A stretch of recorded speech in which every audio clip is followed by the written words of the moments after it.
Hello Gemini, Sun, Moon, Rising, and Venus signs. Kamusta kayo? Sana po ay nasa mabuti kayong kaligayan. Welcome back po sa Star Tarot. Kung bago kayo rito, welcome din kayo. Thank you sa inyong support. I truly appreciate it. God bless you all. Tingnan natin ang mga mensahe ni Gemini. O na mensahe po ninyo ay renewal. Archangel Jeremiah is here to guide you. Panahon ngayon para mag-review, no? And mag-re-evaluate ng mga kaganapan sa buhay ninyo. Maaring, ano to ngayon, siguro meron mga new ideas, new perspective dito that may arise, no? Dito sa pag-re-evaluate ninyo, dito sa pag-review ninyo, dito sa pag-reflect ninyo on what is happening na sa buhay ninyo. It's time to move on in a new direction, no? So yung bagong perspective na to is going to lead you to a detour, kumbaga, no? Magkakaroon dito siguro ng divine detour at kung ano man ang pinagkakabalahan ninyo sa ngayon, that is going to change, no? With the new perspective coming your way, ito yung magli-lead sa inyo patungo doon sa ibang direction, patungo sa ibang endeavor, yung ganun ba, no? May bagong idea. Six of Fire is a beautiful energy kasi ito ay triumphant energy. This is victory, no? Meron kayong pagtatagumpayan dito. Maaring yung mga ano ninyo ito, trabaho related siguro to ng mga endeavor or mga career related, negosyo related, maaring ganon. At ito yung mga balitang parating sa inyo na nagtagumpay kayo, na nag-succeed kayo sa kung ano man ang inyong kung ano yung inaasikaso, no? So, ito yon, magiging ano kayo ngayon, magiging masayang-masaya kayo because this is you reaping the rewards of your hard work. Finally, mararecognize na kayo. Finally, makikita na din ang efforts na ginagawa ninyo. Yung ganun ba, no? So, this is really beautiful. It is also possible na meron siguro kayong recognition or award na makukuha at this time, no? Posibleng ganun din ang ganap dyan. We have 7 of water. Ayan. So, there is a decision making na kailangan ninyong gawin, kailangang harapin, no? You may need to do some research dito dahil siguro nahihirapan kayong magdesisyon. Siguro nahihirapan kayo na to make up your mind in this case dahil siguro posible na sa dami ng impormasyon na alam niyo, maaaring nahihirapan na kayo tuloy magdesisyon, or siguro yung mga opportunities na to are equally good, no? They are equally beneficial for you, kaya nahihirapan kayong magdesisyon kung alin yung kukunin ninyo, no? Yung ganon. So, what else? We have Page of Air. Merong mga balitang parating talaga, no? This is good news coming your way. Dito din, no? May mga balitang parating dito. At maaaring yung mga balitang ito na dadating sa inyo may require you to take action agad-agad, no? So, posibleng ganon ang ganap.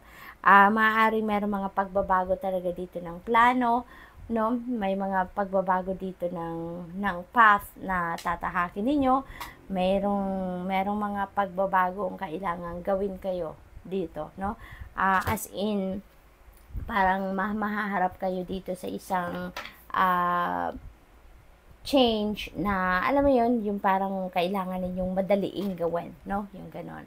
So, what else? We have 7 of Air. Ayan. So, dito naman, kailangan, sabi dito, plans that need revision. So, definitely, you know, meron talaga kayong kailangang baguhin dito, no? At kailangang magmadali kayo sa paggawa nito. Posibleng this is related to an opportunity, no? Na yung opportunity na to will require you to take action right away. Yung ganon. So, siguro, parang merong limitado lang ang oras dito siguro. Limitado lang yung window na binibigay sa inyo para magdesisyon kayo. So, posibleng ganon ang ganap dito. So, you really need to change plans siguro, no? Yung ganon. Kailangang i-revise ninyo ang mga plano ninyo sa ngayon, nang sa gayon, maging maayos ang lahat. So, posibleng dahil yan sa mga impormasyon na parating, no? Maaaring related din itong mga impormasyon na to na parating dito sa mga opportunities. So, maybe they are magko-coincide talaga yung dalawang na to, energies na to, at yan ay magli-lead patungo sa bagong path, no? Kasi maaaring merong na kayong may isip dito makukuha na, alam mo yun, yung mabubuo na yung isip ninyo na, okay, eto na yung kukunin ko, no? And you are going to take action right there and then, no? So, good luck. That's all I have for you for today. Thank you for watching. Love and light. Namaste. Hello Libra, Sun, Moon, Rising, and Venus signs. Kamusta kayo? Sana po nasa mabuti kayong kalagayan. Welcome back po sa Star Tarot. Kung bago kayo rito, welcome din kayo. Thank you sa inyong support. I truly appreciate it. God bless you all. Tingnan natin ang mga mensahe ni Libra. Eight of Water. This is really a beautiful energy kasi there is a new beginning energy dito na kasama si Eight of Water, no? Dito sa Eight of Water, you are going to desire to move on with your life. Meron kayong pag-move forward sa buhay dito na gustong gawin.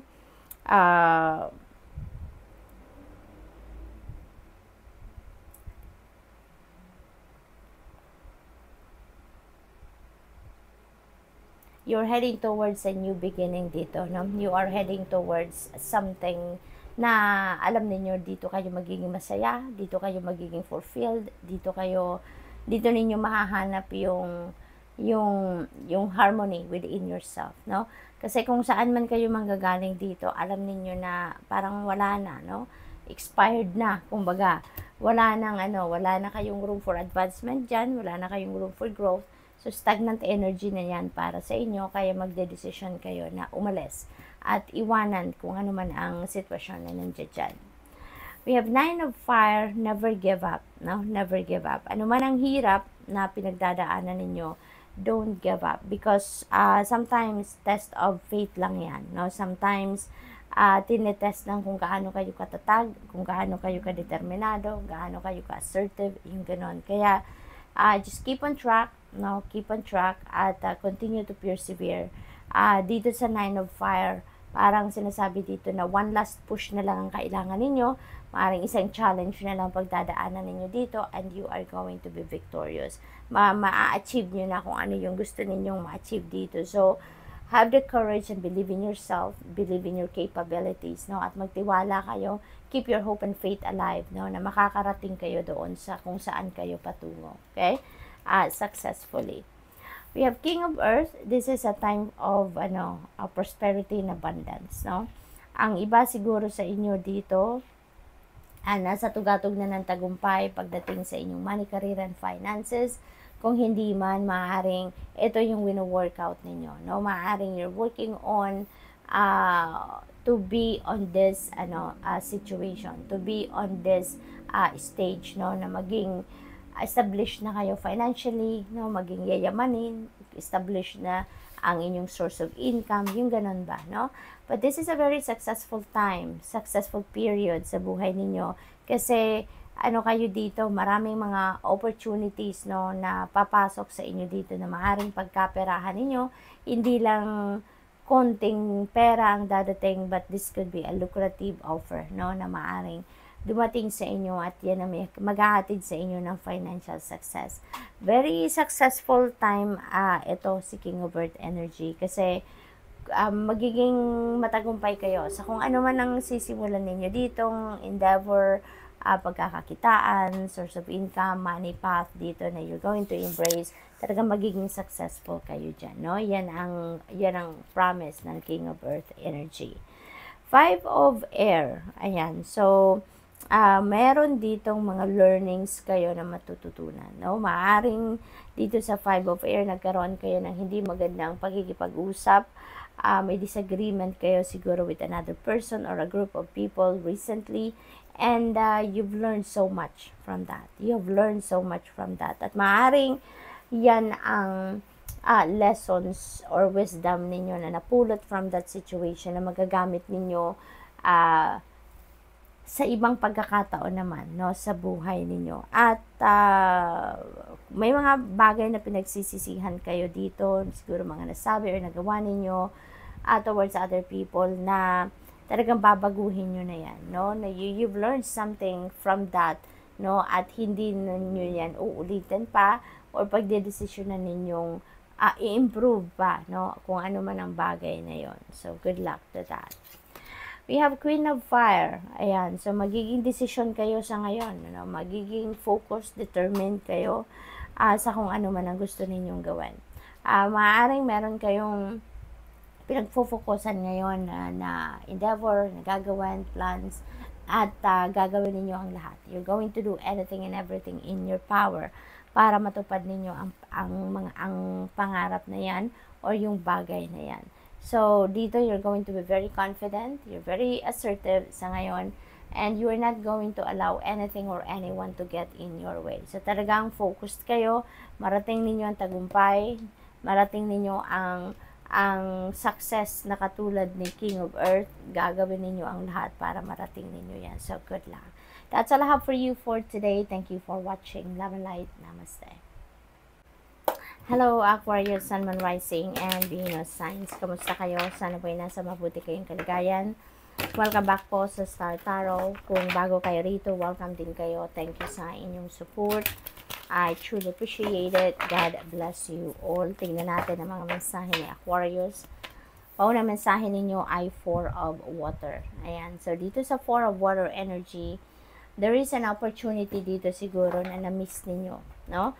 Kaya parang nagkaroon kayo ng disappointment towards yourself or towards the situation itself, no? Kasi meron kayong na-miss. Meron kayong hindi nakuha dito na gusto ninyong makuha. Something like that. But, sa 4 of Water, this is about an offer. Maaaring meron ditong offer sa inyo, no? Na dahil bored kayo, dahil na-disappoint kayo, sa nakaraan, parang wala din kayong gana ngayon na pansinin kung ano man ang offer na to. Kaya this is a heads up for you, no? Napansinin ninyo, tignan ninyo, because you never know. Ito na yung kapalit, no? Na kung ano man yung na-miss ninyong opportunity. Okay? 7 of Earth. Ayan, so dito naman, merong worries dito, no? Na nangyayari sa inyo, Aquarius. Maaaring nag-aalala kayo kung kailan nyo na ba, no? Makukuha nyo pa ba? Or kailan ninyo makukuha yung bunga ng inyong pagsisikap, ang return of investment niyo dito, no? Yung parang yun ang wino-worry ng iba sa inyo. Kasi maybe, siguro nagawa na nga ninyo ang lahat, no? Maybe, siguro iniisip ninyo na na-exhaust na ang lahat, ginawa na ninyo ang lahat-lahat, pero bakit hindi nyo pa rin nakukuha, no? Ang bunga nito? Bakit hindi nyo pa rin na-experience kung ano yung ine-expect ninyong ma-experience dito, no?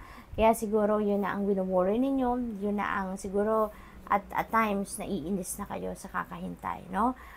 But this is the time, no, na kailangan ninyo maghintay. Kailangan ninyo na huminto muna, tumalikod muna kayo sa kung ano man ito, inaasahan ninyo, pinagkakaabalahan ninyo, para mawala yung gigil, kumbaga. And this may be the time, you know, na kailangan ninyo mag-reflect, mag-re-evaluate of what is happening sa buhay ninyo. Baka kasi maisip ninyo dito na baka may kulang pa. Baka akala ninyo nagawa na ninyo ang lahat towards that, pero hindi pa pala. So, take a step back a little, no? At magmuni-muni kayo because you never know. Baka a new perspective may come in, new idea may come in, no? Na yun makakatulong para mas maging mabilis, no? Ang pagdating na kung ano man ang inyong hinihintay. 2 of Water, ayan, so there is partnership dito that is blooming, no? That is growing, kumbaga. Maari din na love and romantic relationship ito kung mayroon kayong relasyon na sa ngayon. Maari ngayon mas magiging closer kayo, mas magiging passionate kayo with each other, mas magiging supportive kayo of each other, yung ganun ba. Kung meron din naman na hindi pagkakaintindihan kayo, no? Kung ganito din ang sitwasyon na may hindi kayo pagkakaintindihan with your person or with another person, no, this is the time na forgiveness will arise. No? Maaring magbubukas na din ang inyong puso para sa pagpapatawad, magbubukas na din ang inyong sarili para sa pagtanggap, no, ng kung ano ang mga nangyari na yon. Let's move on, diba? Yung ganon. So, maybe there will be forgiveness that is going to arise dito, no? peaceful resolution may arise as well. Kaya magkakaroon ng pagbabate na dito yung kayo at kung sino man, kung meron man kayong rough patch with another person. We have 10 of air. 10 represents endings and beginnings. Kaya most likely, ang iba sa inyo dito, meron ng tatapusin.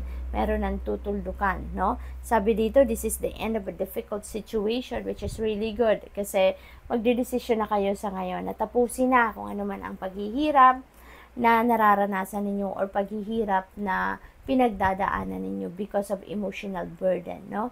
Kasi maaring meron ditong mga emotional wounds, emotional baggages, resentments, galit pa na nasa dibdib ninyo for the longest time, no? Nandiyan dyan sa dibdib ninyo. Pero ngayon, parang magigising na kayo sa katotohanan na para i-harbor ninyo sa dibdib ninyo ang mga bagaheng ganon na wala namang nangyayaring maganda. Wala namang resulta na maganda, no, na nagaganap sa buhay ninyo by holding on to that. Kaya, maaari ngayon, you're going to put an end to that, na magdidesisyon na kayo na this is it, tama na, I'm going to move on with my life, no? Yung ganon. So, good luck to that. We have 10 of earth. So, dalawa na yung 10. So, 10-10, this is an angel number, very powerful angel number 10-10. I suggest po, please look up for the meaning of angel number 1010 po for more guidance, okay? So, sa 10 of earth, this is really beautiful dahil siguro sa pagdedesisyon ninyo dito na mag-move forward na kayo sa buhay, tanggalin na, no? Nakapag-declutter kayo dito na mga bubog sa inyong dibdib, kaya magiging masaya na kayo, no? Kasi sa 10 of earth is a very happy family life, no? So, magiging masaya na kayo, financially secured na din ang karamihan sa inyo at mas mai-enjoy nyo na ngayon yung pamilya, mas mai-enjoy na ninyo dito yung relationship ninyo with each other, no, within the family. So, this is really a beautiful change kasi gagaan na kasi ang lahat. Gagaan na ang iyong pakiramdam, mas magaan na ngayon ang inyong pag-iisip, maluwag na ang inyong damdamin. There may be peace na sa puso ninyo, kaya magiging masaya na kayo. So, good luck, and that's all I have for you for today. Thank you for watching. Love and light. Namaste.